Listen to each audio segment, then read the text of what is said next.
क्या क्या घोषणा झारखंड के लिए हो सकती है? देखिए, ऐसा संकल्प पत्र होगा जो झारखंड को, जो पिछले 5 साल बर्बाद हुए हैं, उस बर्बादी को सेट ऑफ करते हुए आगे ले जाने का, जिसमें ब्लूप्रिंट हो। ऐसा घोषणा पत्र होगा जहां पर महिलाओं का सम्मान के लिए जगह होगी, युवाओं के रोजगार के लिए जगह होगी, जहां पर किसानों की समृद्धि के लिए जगह होगी, जहां आदिवासियों की जमीनों पर जिस तरह से अवैध डिजिटल डकैती की गई है उसको बंद कराने का सारा काम होगा। ऐसा घोषणा पत्र होगा, ऐसा संकल्प पत्र होगा जिसमें गरीब लोग, मजदूर लोग, दलित, वांछित महिलाएं, युवाओं के लिए, इन सब लोगों के लिए उस पे ठोस फोकस्ड कार्यक्रमों का उल्लेख होगा। सर, झारखंड के इंडिया ब्लॉक का जो सीट शेयरिंग में फाइनल हो गई है, जिसमें जेएमएम को 43, कांग्रेस 30, राष्ट्रीय जनता दल और लेफ्ट सभी पार्टियां मिलकर चुनाव। मुझे लग रहा था वो 21 नवंबर को फाइनल करेंगे जब लास्ट पोलिंग हो जाएगी। इतना जल्दी उन्होंने तो कर दिया, चुनाव के 4-5 दिन पहले ही, सप्ताह 10 दिन पहले ही उन्होंने सीट शेयरिंग कर दिया। ये उनकी तैयारी दिखा रहा है और यही उनकी सीरियसनेस दिखा रहा है चुनाव के लिए।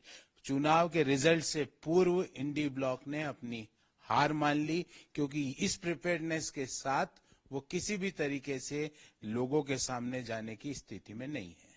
सर, आने वाले दिनों में कांग्रेस अध्यक्ष मल्लिकार्जुन खड़गे प्रचार करेंगे, पूर्व अध्यक्ष राहुल गांधी का भी दौरा झारखंड में लग रहा है, कैसे देखते हैं? देखिए, मल्लिकार्जुन खड़गे साहब, राहुल गांधी जी, उन्होंने सब जगह पूर्व में भी प्रचार किया।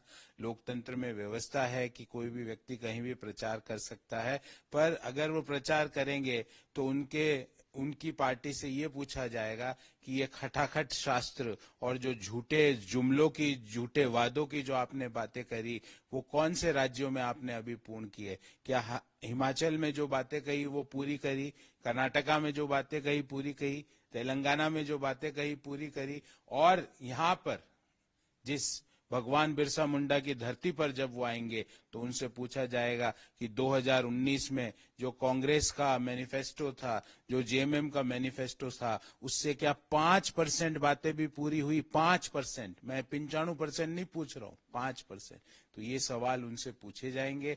तो वो यहाँ आकर, मुझे लगता है चुनावी दौरे से पहले उन्हें झारखंड के लोगों से माफी मांगनी चाहिए कि किस तरह से 5 साल भ्रष्टाचार का, करप्शन यहाँ पर चलता रहा, किस तरह लोगों की जमीन, आदिवासियों की जमीन हड़पाई गई, किस तरह मुख्यमंत्री स्वयं को जमीन आवंटित कर रहे हैं, किस तरह मुख्यमंत्री अपने परिवार के लोगों को रक्षा मंत्रालय की जमीन आवंटित कर रहे हैं, किस तरह महिलाओं का हर दिन यहाँ पर अपमान हुआ है। इसके लिए पहले माफी मांगे, उसके बाद प्रचार करने की स्थिति में होंगे। सर, कर्नाटक के मुख्यमंत्री ने अधिकारियों को बोला है कि जो भी वक्त की तरफ से नोटिस दिए गए थे किसानों को, जिसमें कहा गया था कि 50 साल पहले की जमीनों को लेकर, उसको विड्रॉ कर दिया, जो नोटिस किसानों को दिए गए थे। तो कर्नाटक के मुख्यमंत्री डर गए। वो उनको, उनके दिल में वक्फ के प्रति ज्यादा प्यार है। कर्नाटक के जो ईमानदार मेहनतकश किसान है, उनके प्रति उनके मन में कोई सहानुभूति नहीं है। किसान की जमीन वक्फ ले ले तो कर्नाटक के मुख्यमंत्री कह रहे हैं नोटिस भी जारी नहीं हो सकते। कमाल की बात है। एक किसान जो जिस जिस जमीन पर फसल बोकर वो अपने और अपने परिवार का पेट भरता है, उसकी जमीन वक्फ ले ले तो कोई बात नहीं, नोटिस भी जारी नहीं होने चाहिए। ये कर्नाटक का कानून है। मुझे लगता है कि ये एक तरह का दोहरा रवैया है। किसान, जो कि हम जिसको अन्नदाता कहते हैं, जो पूरे देश का पेट भरता है, उसके साथ ये सौतेला व्यवहार है। सर, हरदीप सिंह पुरी ने कहा है कि जो जेनोसाइड हुआ था उसको लेकर, 84 को लेकर, उसमें माफी नहीं मांगी गई है मीनिंगफुल तरीके से कांग्रेस की तरफ से। तो अभी भी कांग्रेस के हरदीप पुरी साहब ने बिल्कुल सही कहा है। कांग्रेस के नेताओं को अभी जाकर माफी मांगनी चाहिए। राहुल गांधी को लिखित में माफी मांगनी चाहिए। गुरुद्वारे में जाके सेवा करनी चाहिए। अपने पूर्वजों के गलत कृत्यों के कारण जिस तरह से हजारों लाखों सिखों ने की जान गई, उसके लिए माफी मांगनी चाहिए। वो तो वहां जाके कह रहे हैं कि हमारे देश में सिखों को कड़ा नहीं पहनने दिया जा सकता, पगड़ी नहीं पहनने दी जाती है। ये कौन सी बात कह रहे हैं? धार्मिक आधार पे देश को बांटना राहुल गांधी जी बंद करिए। जातिगत आधार पे देश को बांटना बंद कीजिए।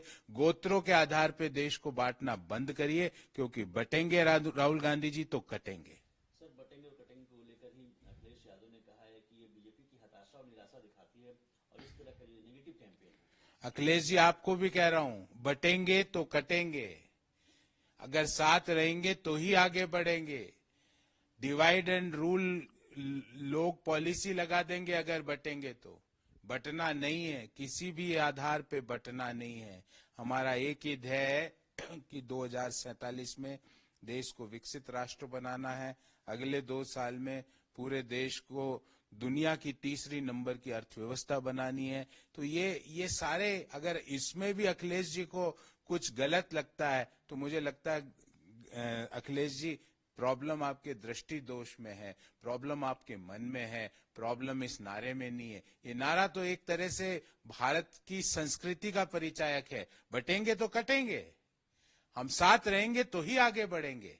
तो ये यूनिटी को प्रदर्शित करता है। अगर अखिलेश यादव जी को भारत की यूनिटी पर भी ऐतराज है तो उनकी दृष्टि दोष है, उनका दिमाग का दोष है। इसमें मैं उस दोष को नहीं निकाल सकता। उनको अध्यात्म और योगा करना चाहिए ताकि इस तरह के नेगेटिव विचार उनके दिमाग में ना आए।